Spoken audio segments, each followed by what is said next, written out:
Chers amis, bonjour. Nous nous retrouvons comme tous les jours depuis le début de ce confinement. Il nous faut consentir à nous parler, à ce que je vous parle, à ce que je vous enseigne par écran interposé.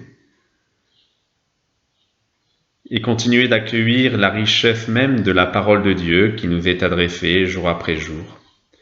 Parole de Dieu qui n'est pas confinée.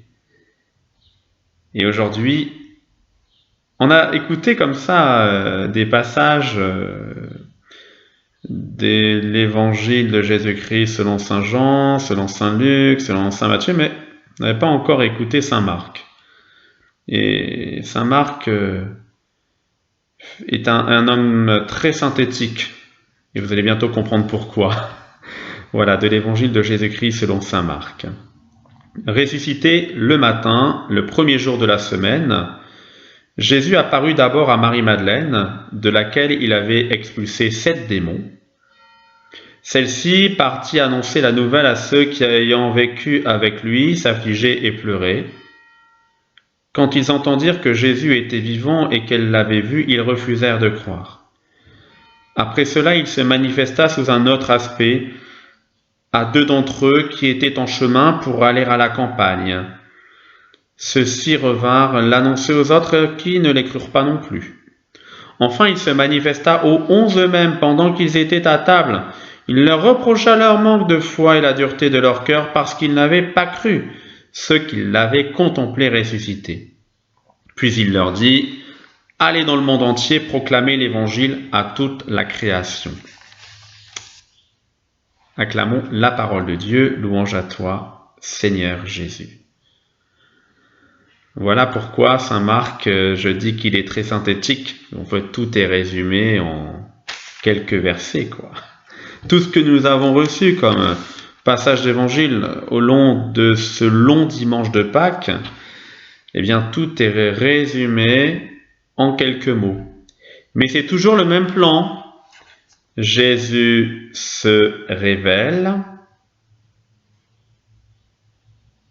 On refuse de le croire, de croire ceux à qui Jésus s'est révélé.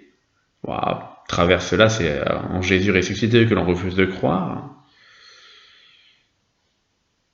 Il en a été ainsi avec Marie-Madeleine.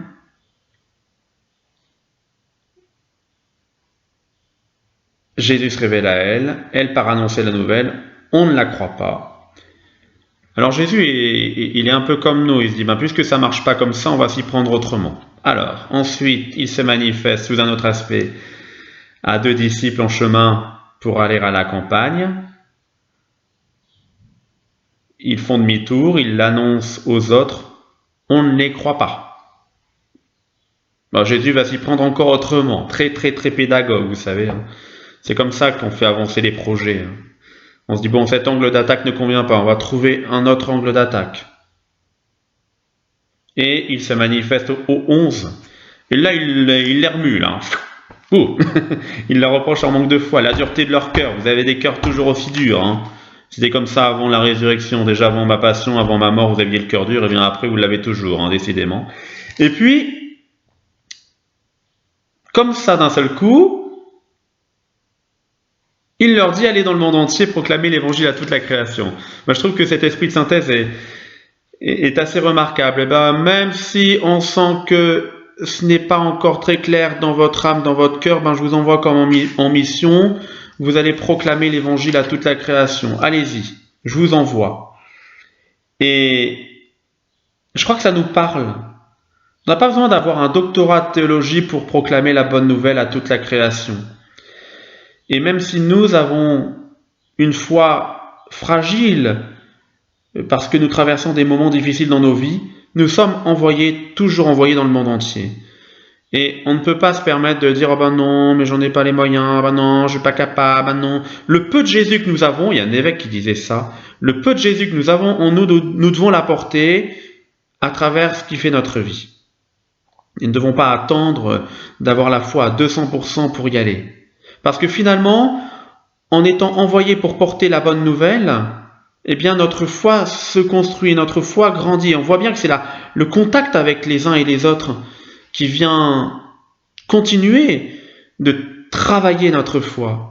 Vous voyez, c'est l'expérience de la vie, le quotidien tel qu'il est, qui est aussi un bon moyen de voir notre foi évoluer parce que nous remettons aussi tout ce que nous vivons, les personnes que nous devrions rencontrer, avec lesquelles nous sommes en contact en cette période.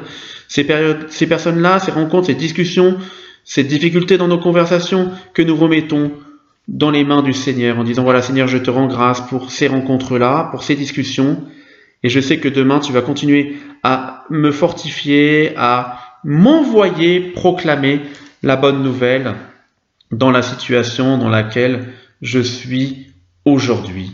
Et ça, c'est quelque chose de réconfortant. Et comme je le disais déjà ces derniers jours, il nous faudrait d'abord lire l'Évangile et ensuite la première lecture, qui est la lecture des Actes des Apôtres que nous allons écouter d'ailleurs, le livre des Actes des Apôtres. Nous allons plonger dans ce livre-là jusqu'à la fin du temps de Pâques. Et là, nous voyons Pierre et Jean qui sont dans une assurance incroyable, merveilleuse, habités par l'Esprit Saint, par l'Esprit de Jésus. Et les chefs du peuple, les anciens, les scribes, se rendent compte que ce sont des hommes sans culture et de simples particuliers. Et moi j'aime beaucoup que l'on dise de Pierre et de Jean que ce sont des hommes sans culture. Voilà, il n'y a pas de doctorat de théologie et pourtant ils sont dans une assurance remarquable. Et ils font au nom de Jésus des guérisons. Au nom de Jésus, c'est pas eux qui font des guérisons, c'est au nom de Jésus, ils guérissent des malades. Et on voit bien que les anciens, les scribes, les chefs du peuple aimeraient bien faire la peau de ces deux apôtres. Et en même temps, ils se rendent bien compte que la foule rend gloire à Dieu pour les merveilles qui s'accomplissent à travers Pierre et Jean. Et du coup, les scribes, les anciens vont menacer les deux apôtres qui leur disent cette phrase magnifique, mais il nous est impossible de nous taire sur ce que nous avons vu et entendu. Et c'est ce même état d'esprit que nous devons avoir. Il nous est impossible de nous taire sur ce que nous voyons et sur ce que nous entendons. Et il nous faut être encore attentifs aux signes des temps à travers ces semaines de confinement. Dieu continue d'agir, Dieu continue de nous parler, Dieu a un message à nous transmettre et nous ne pourrons pas nous taire. Et nous ne pourrons pas taire cette espérance dans les temps à venir. Et dès aujourd'hui, nous ne pouvons pas confiner cette espérance qui doit habiter notre cœur. En rappelant les mots de notre évêque, il nous faut consentir à continuer à être dans l'action de grâce malgré la situation que nous traversons parce que c'est le plus beau témoignage que nous avons à donner autour de nous en cette période toute particulière.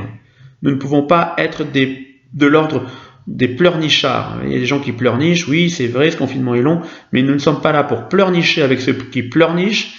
Nous avons à être dans l'espérance et nous avons à porter cette espérance grâce au Christ ressuscité dont nous nous gonflons le cœur, l'âme à travers les passages de la parole de Dieu, tout spécialement ces passages qu'ils nous sont donnés de recevoir, de nous émerveiller, de contempler. Voilà, eh bien nous soyons encore et toujours dans ce long dimanche de Pâques, dans la joie, dans l'espérance. Notre Père, qui es aux cieux, que ton nom soit sanctifié, que ton règne vienne, que ta volonté soit faite sur la terre comme au ciel. Donne-nous aujourd'hui notre pain de ce jour. Pardonne-nous nos offenses, comme nous pardonnons aussi à ceux qui nous ont offensés. Et ne nous laisse pas entrer en tentation, mais délivre-nous du mal. Et n'oublions pas cette belle prière au Sacré-Cœur de Jésus que je vous ai mis hier en lien avec cette vidéo, avec la vidéo d'hier. Vous allez le retrouver donc sur la vidéo d'hier. Passez une très belle journée et on se retrouve demain avec encore un passage d'évangile très fort avec Thomas notamment. Une belle expérience de notre difficulté à croire en la résurrection, mais de ce que, après ces combats et ces luttes, nous sommes habités par la présence du ressuscité, du vivant. Amen.